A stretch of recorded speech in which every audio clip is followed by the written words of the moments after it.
Hello there, Seraphim17 once again. This is my video walkthrough for Legend of Korra, Extreme Difficulty. I said that completely wrong, but it's cool, we'll keep rolling. This is Chapter 7, The Aftermath. And my mind's kind of fractured at this moment in time, because I just picked up my coffee and I should be calling it Peter North, because it money-shotted me. I have no idea how, but...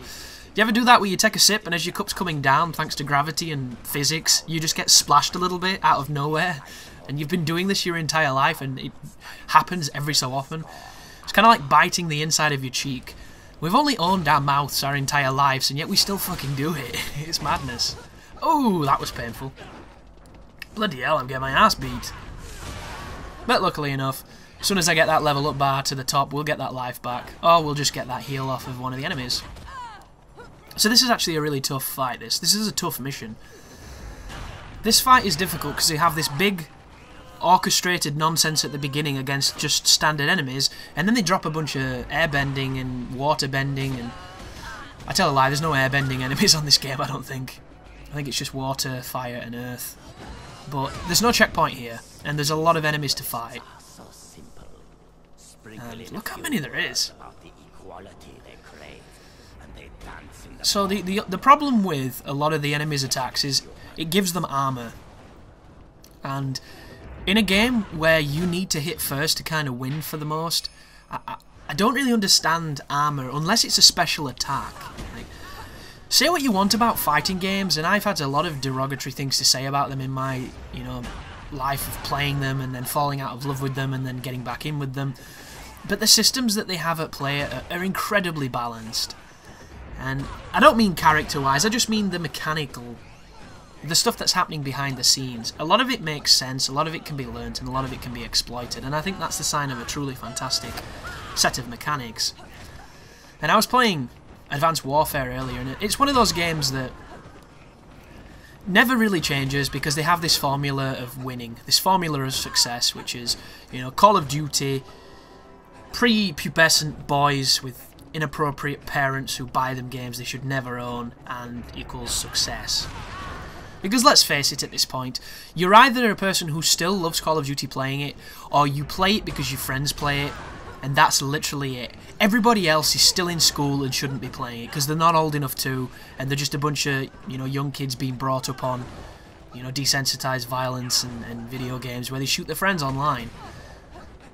And that is it, that is the entire Call of Duty community.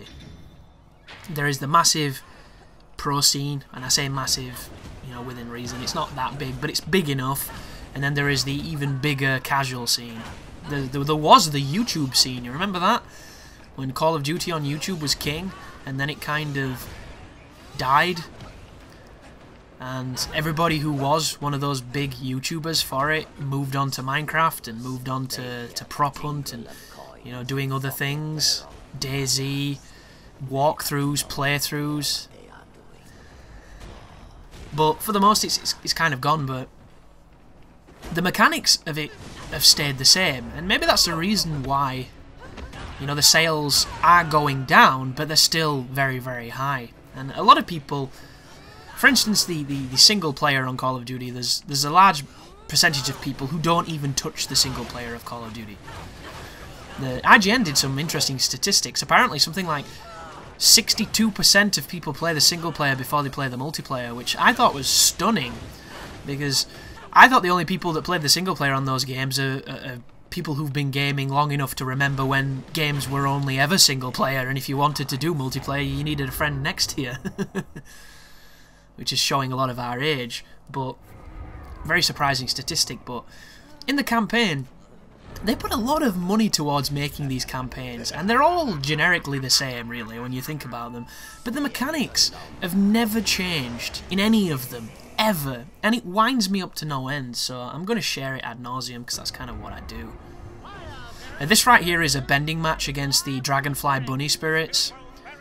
It's kind of tricky, but it's not too bad, and then if you win, or even if you lose, I believe you fight them, so it's one of those interesting dynamic moments. If you're having trouble fighting them, turn the camera. The camera is your best weapon against these creatures. But when I'm talking about mechanics of Call of Duty, I mean the flinch. And God do I hate it. So, I played Call of Duty 1, which tells you my age. And it was a great game. It was a pretty damn decent game. I also played Medal of Honor back when they were better than Call of Duty because they were bigger at the time. And I don't remember flinching in that game. Like, I played Perfect Dark and you got pushed in that game. When you got shot, it pushed you, which was an interesting notion. In Perfect Dark, when you got punched, it dizzied your screen, which I thought was one of the most amazingly innovative things ever. And we've never really seen that in games after, which is bizarre.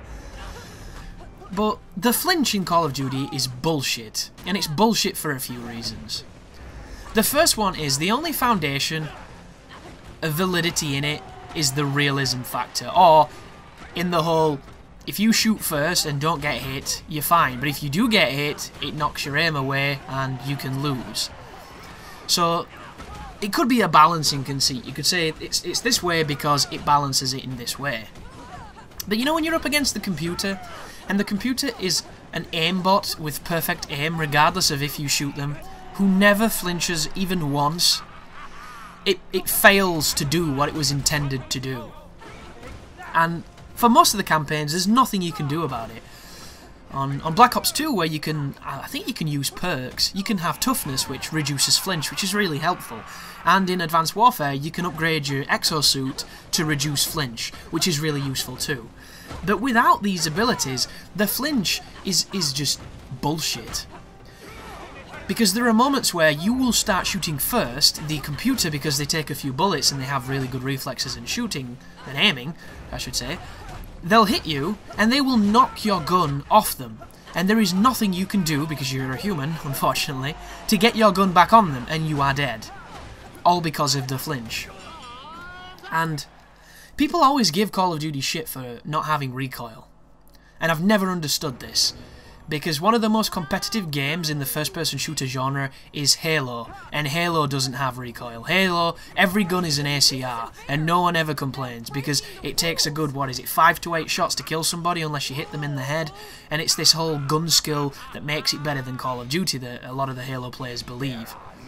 Yet, people get massive shit in Call of Duty for not having recoil, yet there's all these other games that were perfectly successful, and everybody respects them, that have no recoil as well. And it's just kind of this weird double standard.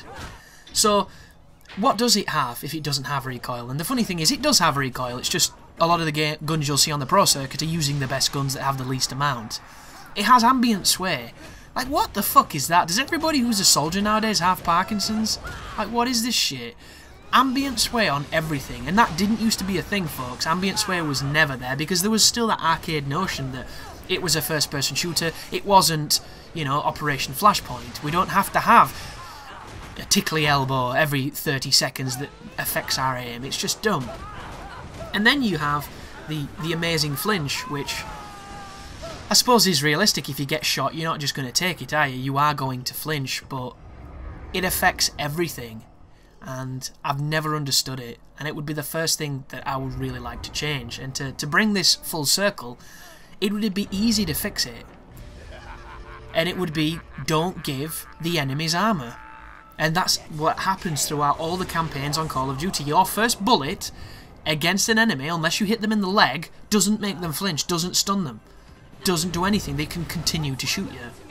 And this is a really hard fight, but the trick here is jump and press Y. I'm pressing X to see what it does, because I didn't actually know there was a different move. But if you press, there it is, that will hit all of them and do big damage. And you can spam it. It takes no technique, it takes no strategy, just spam it and you'll probably get a platinum, which I disagree with immensely, but it's how the game works. But anybody who tries to do this without the jump attack will know just how difficult this section is, because you feel like you're underwater. I think it's the worst part of the game. It's ugly. It's just wickedly ugly. It's slow. It's... ugh, I don't like it. Worst part of the game, Platinum. What the fuck were you thinking? But that's the end of that one, and we'll be moving into another fight here, which is two of the big fellas. So once again, try and get to a position where the camera is in your favour rather than theirs, and then punish them with attacks. So that's the limit of our fighting arena. I'm always curious with this as well. Whenever you have these big encounters where the camera really suffers, how do we fix this? Do we give them a bigger arena, or do we pull the camera back? Do we give the player an option to pull the camera back?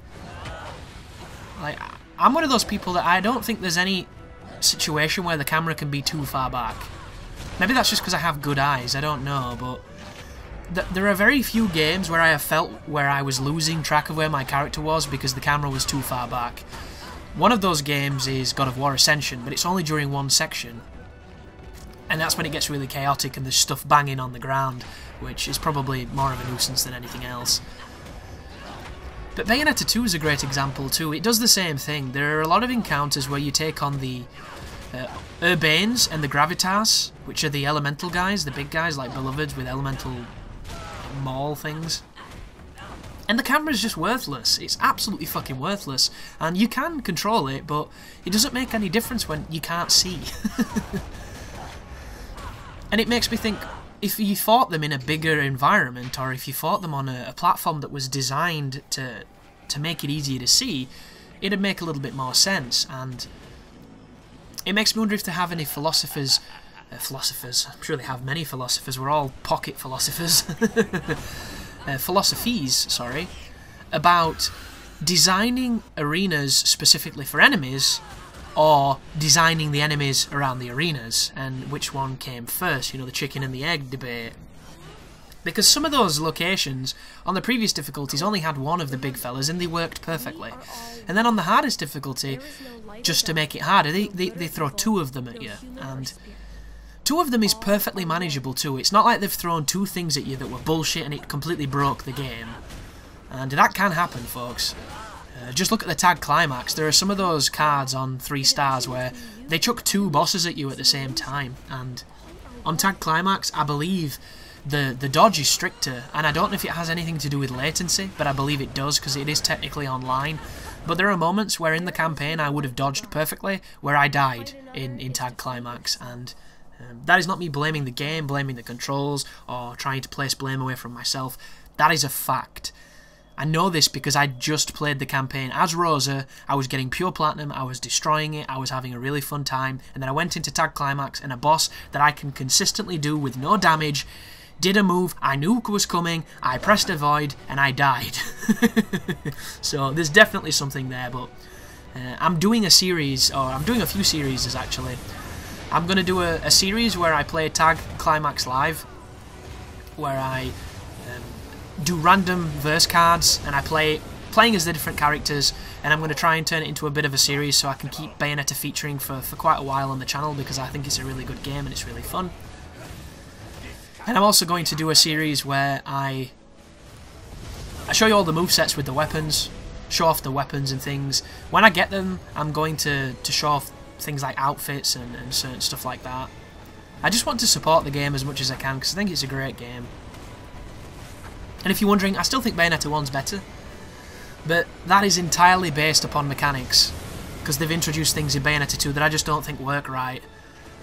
They work perfectly fine if you're not used to Bayonetta 1, is probably a better way of saying that, because a lot of people see my critiques as complaining and needless hate, and I generally get a quite popular one is there anything you did like? And it's not really about that, folks. Saying the things that I did like about most games is easy because there's a lot of things to like. It's obvious. If you have eyes, then boom, you already know what's worth liking. But the stuff that is disliked or that doesn't work so well can often be personal, it can often be subtle and the nuanced of games, so that is the stuff that's more interesting to analyse, and a lot of people just dismiss it as being negative when it's trying to be objective in the appraisal. The only negative connotation you can take away from it is when I use, you know, silly metaphors and things, and when I say insults and that. But that's all theatre, just to make it a bit more interesting to listen to, because who wants to listen to somebody who, you know, doesn't say some stupid stuff every so often? And I just happen to be a person who's lived his entire life saying stupid stuff, so I can just reach for it quite conveniently. But thank you very much for watching, and you take care now.